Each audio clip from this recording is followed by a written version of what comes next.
Hello అండి, అందరికీ నమస్తే. Welcome to Kavya's green garden. Garden అంతా కూడా కలర్‌ఫుల్‌గా ఉండాలి అంటే ఇలాంటి ప్లాంట్స్ అనేది చాలా చాలా అవసరం అండి.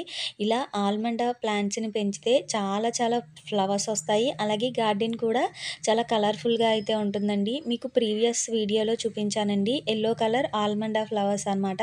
దానికి దీనికి కొంచెం డిఫరెన్స్ అయితే ఉందండి. వీటి లీఫ్ చూసారు కదా! కొంచెం సాఫ్ట్‌గా ఉన్నట్టు ఉంటుంది. వాటి లీఫ్ అయితే కొంచెం దళసరిగా ఉన్నట్టు ఉంటుందనమాట.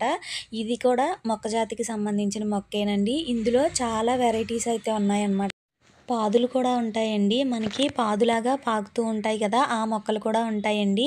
ఇది కటింగ్స్ ద్వారా కూడా చాలా సింపుల్‌గా అయితే పెంచేసుకోవచ్చనమాట ఆల్మండా ఫ్లవర్స్‌ని.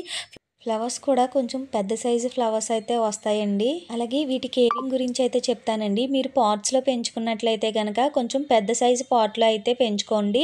అలాగే సన్‌లైట్ అనేది ఉన్న ప్లేస్‌లోనే మొక్కలనైతే వేసుకోవాలండి. అలాగే రోజు వాటరింగ్ అనేది ఇవ్వాలి. ఫ్లవర్స్ అనేవి ఎక్కువగా పుయ్యాలి అంటే గనక మనకి బనానా ఫర్టిలైజర్స్ కానీ, ఇలా ఎన్‌పీకే ఫర్టిలైజర్స్ కానీ, ఇలాంటి ఫర్టిలైజర్స్‌కి ఇతర మొక్కలకి ఇస్తూ ఉంటాం కదా! అలాగే ఈ మొక్కలకి కూడా ఇచ్చుకోవచ్చండి. మీరు నేల మీద గనక వేసుకున్నారైతే చూసారు కదండీ! ఎంత పెద్ద మొక్క అయితే అయిపోయిందో.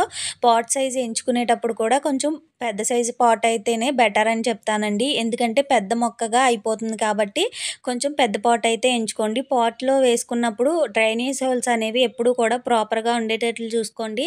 సాయిల్‌లో కంపోస్ట్ అయితే ఖచ్చితంగా కలుపుకోవాలి అండి. మీ దగ్గర వర్మీ కంపోస్ట్ ఉంటే వర్మీ కంపోస్ట్, లేదంటే కిచెన్ వేస్ట్ కంపోస్ట్ ఉంటే కిచెన్ వేస్ట్ కంపోస్ట్ అయినా కలుపుకొని మొక్కను పెట్టుకుంటే ఫ్లవర్స్ అనేవి ఎక్కువగా వస్తూ ఉంటాయండి. చాలా సింపుల్‌గా మనం మొక్కనైతే పెంచేసుకోవచ్చు అనమాట.